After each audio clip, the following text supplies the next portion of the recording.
Bonjour. Là, nous allons voir la partie exercice qui touche au vecteur pour les classes de seconde. Alors là, je vous ai fait une petite grille et à chaque point d'intersection, vous avez des points. Alors, ce que je voudrais d'abord qu'on fasse, c'est la translation du point A du vecteur Lx. Alors, je translate le point A du vecteur Lx. Alors, ça donne quoi? Je mets Lx d'abord. Voilà. Et qu'est-ce que je fais? Eh bien, au bout de A, je vais appliquer un vecteur égal au vecteur Lx. Au bout de A, j'applique un vecteur égal au vecteur Lx. Je trace au bout de A un vecteur qui lui est égal. Et ça me donne, final, le point H. Donc l'image de A par la translation de vecteur Lx, ce qui s'écrit comme ça, hein. T de A par la translation de vecteur Lx va être égal à H. D'accord? Ça s'écrit comme ça en mathématiques. Translation de vecteur Lx du point A donne H. Voilà. Alors maintenant, même principe, je voudrais que vous me trouviez la translation de L de vecteur GD. Translation de L de vecteur GD.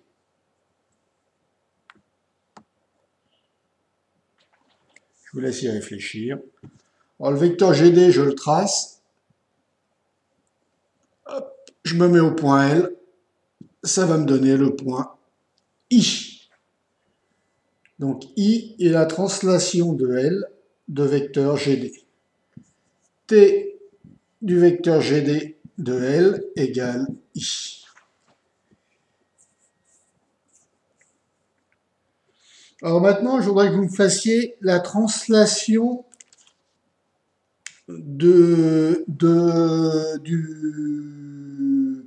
enfin là c'est pas du quadrilatère KLPO, translation de vecteur QN. QN. Et me dire ce que vous obtenez. Alors, je vous laisse y réfléchir. J'enlève les traits de construction des autres vecteurs pour que ce soit plus clair.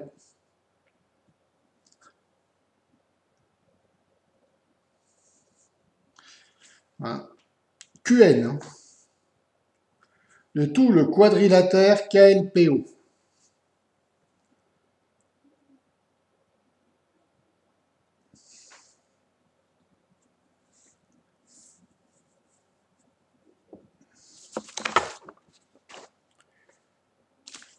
Alors KLPO, si je le translate du vecteur QN, QN c'est celui-là, ça veut dire qu'à chaque extrémité du quadrilatère, je mets le vecteur QN.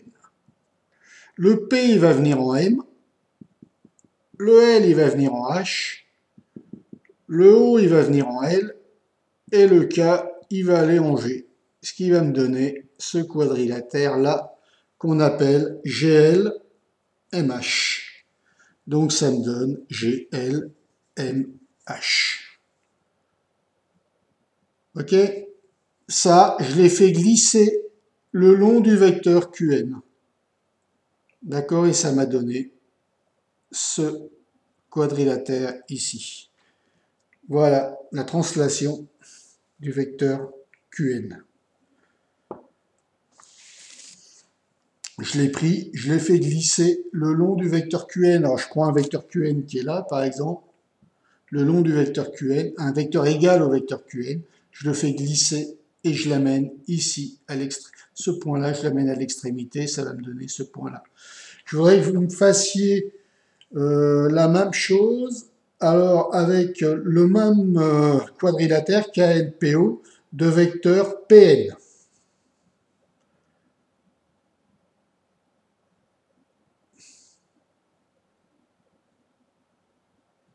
PN, KLMO de vecteur PN.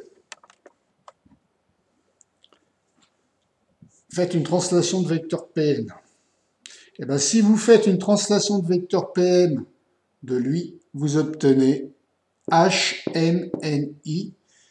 Vous mettez le vecteur Pn, je vais vous le mettre en rouge. Le P vient en N, le L, vous mettez le vecteur Pn au bout, il vient en I. Un vecteur égal au vecteur Pn, il vient en I. Le O, il vient en M. Vous mettez bien, hop, il vient là. Le K, il va passer en H. Ça va vous donner cette figure-là. Donc ça va vous donner HINM. HINM. Voilà. Donc le quadrilatère par la translation de vecteur Pn devient HINM. Alors n'oubliez pas, hein, je lis les lettres, je tourne autour et je lis les lettres que je rencontre les unes derrière les autres. HINM. Voilà. Alors nous allons continuer.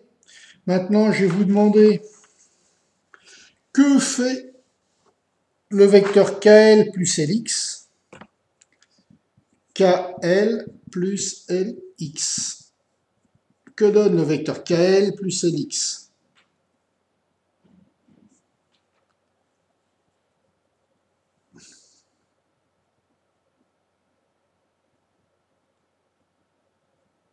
Alors je trace le vecteur KL.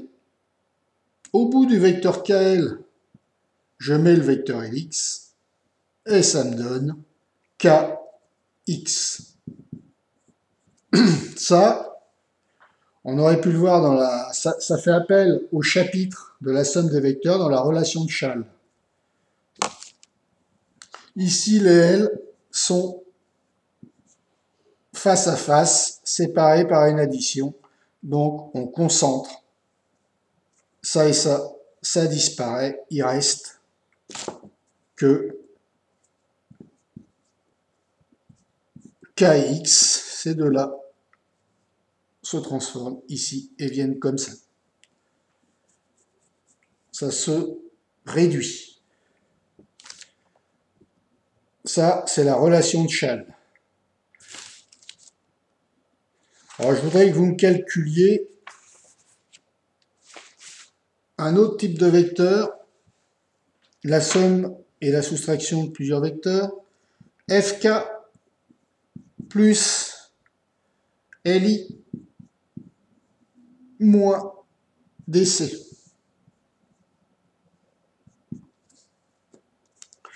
Alors, vous m'excusez, je vais vous libérer l'écran. J'enlève un peu les constructions précédentes. Voilà. Voilà. Alors, je remets les lettres. Là, c'est un peu plus net. Non, je vais remettre K, L, M.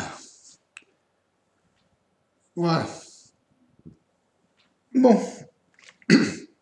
Alors, je veux FK plus LI moins DC.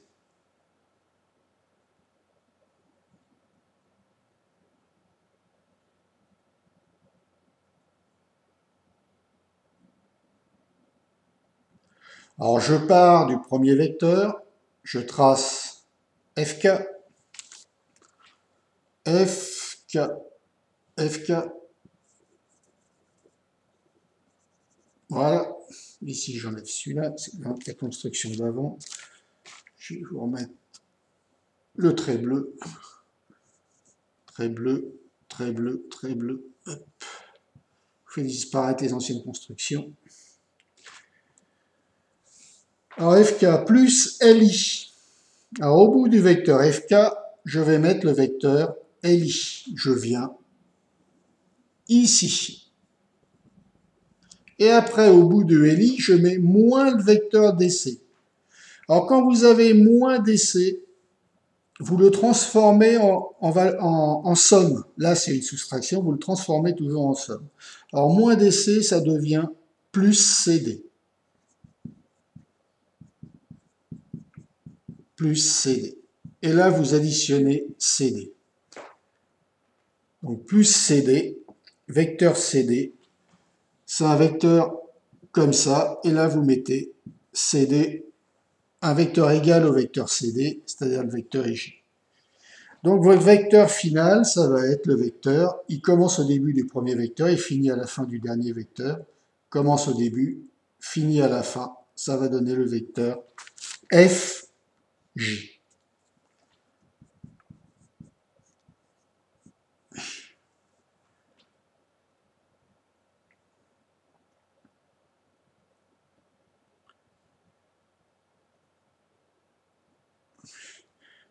Je vous propose un autre calcul qui fonctionne comme celui-là. AG plus HI moins 2JO. Alors n'oubliez pas, vous restez jamais dans les négatifs. Ça, il faut le transformer. Vous le transformez toujours en positif. Alors pour le transformer en positif, JO, vous le transformez en OJ. Ça donne AG plus HI plus 2EJ. Après, vous n'avez plus qu'à tracer les vecteurs.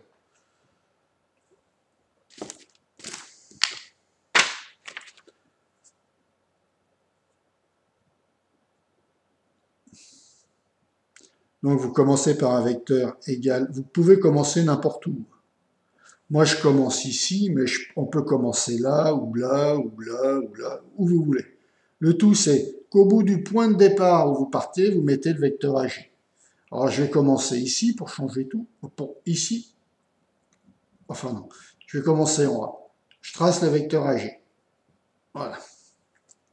Après, au bout de AG, je mets un vecteur égal à HI. HI, il va de H vers I. Il est comme ça. Donc, un vecteur égal à HI ici. Je le mets là. Ensuite, je dois tracer 2 fois le vecteur OJ. OJ, c'est tout ça. Et bien, 2 fois le vecteur OJ, ça va me faire sortir du cadre. Hop, hop, ça me fait sortir du cadre. Là, j'aurai une fois OJ. Au bout de ça, j'aurai une fois OJ, là, ici, et il me faudra, bon, là, ça passe pas. Je vais pas mettre OJ, je vais mettre moins 2, je vais changer, moins 2,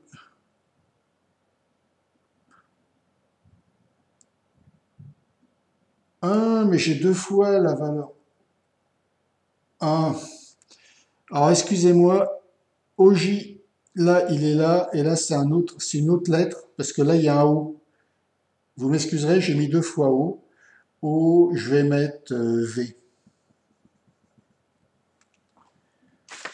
Et OJ, c'est ce petit vecteur. Alors, OJ, c'est ce petit vecteur-là. Je laisse 2 OJ, donc plus 2 JO.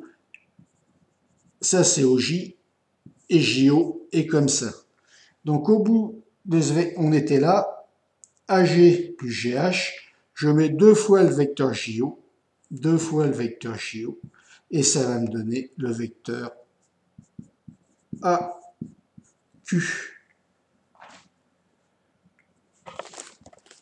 Alors je reprends. Le O se trouve ici. Ici, j'ai d'abord le vecteur AG. Je suis parti de A. Je pourrais partir d'un autre vecteur. Je vais vous le faire après en partant d'un autre vecteur. J'ai AG plus HI, AG plus H. Un vecteur égal à HI, je le trace là, même longueur, plus 2 JO. 1 JO, c'est ça. 2 JO, c'est de là à là. Je mets le vecteur équivalent ici, 2 JO, ça me donne le point Q. D'accord? J'ai bien mis 2 vecteurs JO. Ici, j'ai mis l'équivalent d'un vecteur HI. Donc, ça me donne AQ, vecteur AQ. Voilà. Et maintenant,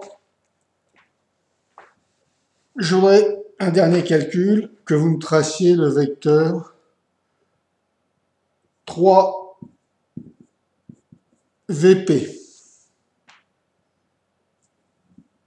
3VP, Et je voudrais que vous me le placiez à partir de B.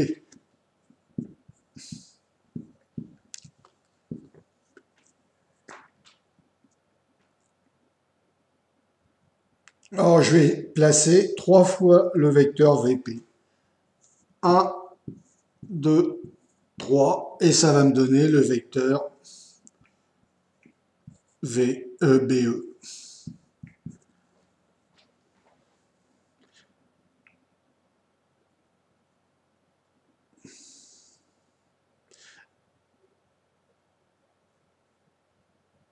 Vecteur BE, excusez-moi.